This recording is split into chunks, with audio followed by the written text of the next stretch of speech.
Vlog کے شروع میں آپ کو بتا دوں کہ پلاٹ نمبر ہے 227 G10-2 کا، اور اس کا سارا ایریا اور لوکیل آپ دیکھیں تو لگتا ہے کہ یہ کوئی خاص ہی آدمی ہے، پتہ نہیں اس نے کیا پیش کیا ہوگا، تو جس کے بعد اس کو یہ پلاٹ پیش جو ہے وہ ریکمینڈ کر دیا گیا، الاٹ کر دیا گیا۔ حالانکہ یہ ساری پی ایچ اے کی زمین ہے۔ پی ایچ اے کی اس جورسڈکشن کے اندر یہ لوگ کون سے غیر قانونی کام کرنے جا رہے ہیں، پی ایچ اے کی جورسڈکشن کے اندر یہ کون سے غیر قانونی کام کر رہے ہیں، سی ڈی اے کی جورسڈکشن کے اندر یہ کون سے غیر قانونی کام کر رہے ہیں، میں آپ کو بتاتا ہوں۔ آج ان کے بی او ڈی کے ممبر ندیم کی ایک اور بات درست ثابت ہو گئی۔ ہوا یوں کہ ایک پروفیسر کو تو انہوں نے یہ کہہ کے نکال دیا کہ تم انڈر ویئر کیوں نہیں پہنتے۔ آج فزکس کے اور ایک اور سبجیکٹ کے استاد مجھے ملے میرے ویلاگ دیکھنے کے بعد، انہوں نے بھی وہی شکایت کی کہ یہ ہم دیگر اداروں میں پڑھا رہے تھے، یہ ہمیں توڑ کے لائے، اور ہم نے جب ان کے اشاروں پہ ناچا،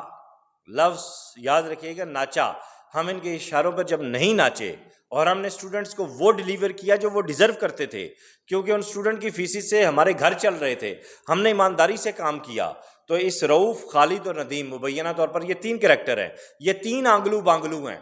ان تینوں آنگلوں بانگلوں نے ہمارے گھر کا چولہا بجھا دیا۔ اب جب میں آج پی ایچ اے فلیٹس میں گیا، وہاں رہنے والوں نے ایک الگ ہی شکایتیں کر دیں۔ انہوں نے کہا جی کہ ہماری پرائیویسی محفوظ نہیں ہے، لڑکے اور لڑکیاں بالکنی میں کھڑے ہوتے ہیں، کچھ ایسی حرکات کر رہے ہوتے ہیں جو غیر اخلاقی ہیں، ہماری بیٹیاں، بیوی، بچے، بہنیں دیکھ رہی ہوتی ہیں۔ پھر سب سے بڑا مسئلہ پارکنگ کا ہے۔ جو پی ایچ اے کا چوکیدار ہے مبینہ طور پر، اس کو انہوں نے کچھ تھوڑا بہت 150 دے کے اپنے ساتھ ملایا ہوا ہے۔ وہ جن لوگوں نے مجھے بتایا جی کہ جب صبح کا ٹائم ہوتا ہے، چھٹی کا ٹائم ہوتا ہے، شام کا ٹائم ہوتا ہے، تو یہ باہر گاڑیاں کھڑی کرنے کے بجائے پی ایچ اے کے اندر سارا کھڑا کرتے ہیں اور لاک لگا دیتے ہیں، سارا اندر تک ٹوٹل بھرا ہوا ہوتا ہے۔ اچھا، اب یہاں پہ میری M D P H A سے گزارش ہے، اور اس کے ساتھ ساتھ director P H A Kakar صاحب سے گزارش ہے کہ اس معاملے کا نوٹس لیں کہ پی ایچ اے کی جورسڈکشن میں ان کی گاڑیاں کیوں کھڑی ہو رہی ہیں، وہ کیا پارکنگ ایریا ہے ان کا؟ اور پھر اس کے ساتھ ساتھ میری جو ڈپٹی کمشنر ہیں ڈی سی اسلام آباد ہیں، اور اس کے بعد آئی سی ٹی کے جو ذمہ داران ہیں، اس کے ساتھ ساتھ اسلام آباد ہائی کورٹ کے چیف جسٹس، اس کے ساتھ ساتھ ایف آئی اے اور نیب کے ذمہ داران، کہ تمام معاملات کا جائزہ لیں، ان کی منی ٹریلز چیک کریں، ان کی ٹرانزیکشنز چیک کریں کہ یہ کیسے عوام کو دونوں ہاتھوں سے لوٹ رہے ہیں۔ اس کے بعد آج ہم، اور سب سے بڑھ کر جو ہمارا اسلام آباد ٹریفک پولیس ہے، میں اس کے اعلیٰ ترین جو عہدیداران ہیں، اس کے جو اعلیٰ ترین ذمہ داران ہیں، ان سے گزارش کروں گا کہ پورے شہر میں ٹریفک کے نظام کو مثالی بنانے کے لیے ہر جگہ آپ کے لوگ کھڑے ہوتے ہیں۔ آپ ٹریفک وائلیشن پہ، غلط پارکنگ پہ، ان کے خلاف ان کا جو ہے وہ کیس کیوں نہیں کرتے، چالان کیوں نہیں کرتے، اور اس ادارے کو جو غیر قانونی طور پر ایک جگہ پہ بنا ہوا ہے مبینہ طور پر، اس کو بند کروانے میں اپنا کردار ادا کیوں نہیں کرتے۔ باہر بھی جو ان کی گاڑیاں کھڑی ہوتی ہیں، میری پورے G10-2 کے جو مرکز کے جو لوگ ہیں، ان سے میری بات ہوئی، انہوں نے کہا جی کہ اس کی وجہ سے ہم عذاب میں آئے ہوئے ہیں، ہم یہاں سے گزر نہیں سکتے۔ عام ٹریفک کا تو پھر بھلا اللہ ہی پھر بھلا کرے۔ آج ہم سی ڈی اے گئے، وہاں جو متعلقہ انسپیکٹران ہیں ان سے ہم ملے، انشاءاللہ تعالیٰ اگلے ہفتے میں بہت بڑی موومنٹس ہو رہی ہیں۔ میری قاضی فائز عیسیٰ صاحب سے گزارش ہے، میری چیف جسٹس اسلام آباد ہائی کورٹ سے گزارش ہے کہ ایک رہائشی ایریے میں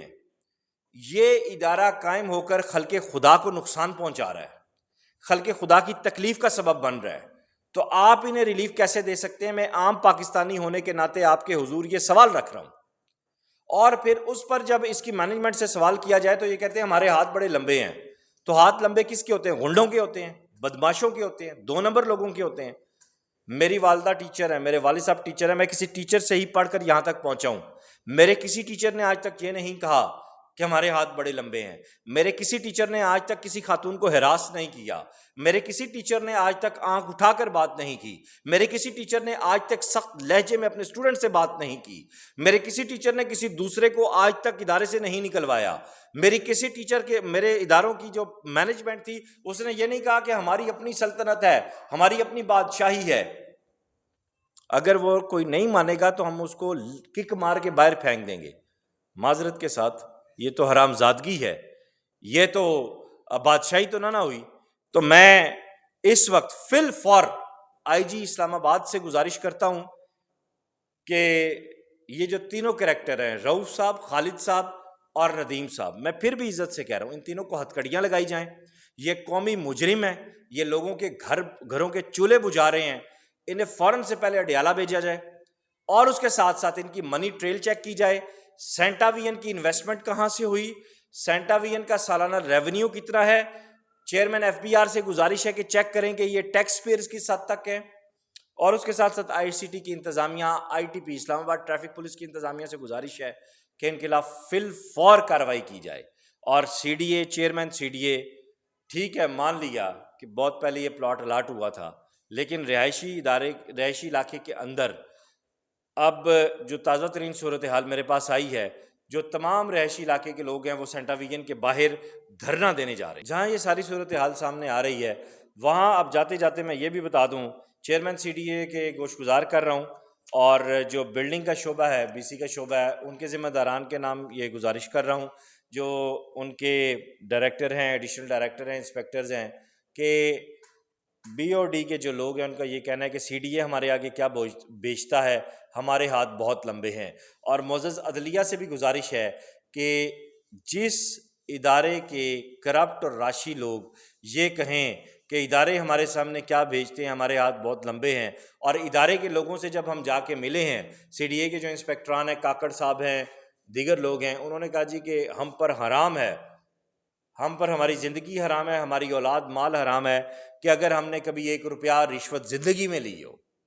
اور یہ جو معاملہ آپ نے ہمیں بتایا ہے یہ تو بالکل ہمارے لیے نیا ہے۔ تو یہ لوگ کس طرح اداروں کو بھی بلیک میل کرتے ہیں، ادارے میں بیٹھے ہوئے وائٹ کالر سفید پوش لوگ جو رزق حلال کما کے اس ملک کو سرو کر رہے ہیں ان کو بھی بلیک میل کرتے ہیں۔ اور پھر کل کو اگر کوئی ایشو، آج میں بول رہا ہوں، کل کو خدا نہ خواستہ کوئی ایشو ہوا تو سی ڈی اے کو ملائن کریں گے آپ لوگ، سی ڈی اے کو برا بھلا کہیں گے، جبکہ ان لوگوں کو تو برا بنانے میں ان لوگوں کا کردار ہے، یہ جو بی او ڈی ہے۔ تو یہاں میں معزز عدلیہ سے بھی گزارش کروں گا کہ ان کو ریلیف مت دیں، یہ تو عوام الناس کے لیے سب سے بڑا مسئلہ بن رہا ہے۔ وہ لوگ ان کے سامنے پی ایچ اے کے جو مکین ہیں وہ دھرنا دینے جا رہے ہیں، اور کم از کم 200 سے 250 درخواست ان کے خلاف فائل ہونے جا رہی ہے۔ یہ عمارت فی الفور خالی کرائی جائے، اور پی ایچ اے کے جو رہائشی مکین ہیں نہ صرف ان کو انصاف دلایا جائے بلکہ پیرا کے جو ذمہ داران ہیں اور تمام تر وہ اتھارٹیز جو انصاف دینے والی ہیں، جن ٹیچرز کو یہاں سے نکالا گیا ان کو کم از کم 1 سال کی سیلری دی جائے۔ اور یہ جو تینوں لوگ ہیں، خالد صاحب، ندیم صاحب اور رؤوف صاحب، ان کو پابند سلاسل کیا جائے اور عبرت کا نشان بنایا جائے، تاکہ پرائیویٹ سکول میں جو پڑھانے والے لوگ ہیں انہیں بھی پتہ چلے کہ استاد قوم کا محسن ہوتا ہے، دیہڑی لگانے والا نہیں ہوتا۔ اپنا خیال رکھیے گا، خدا حافظ۔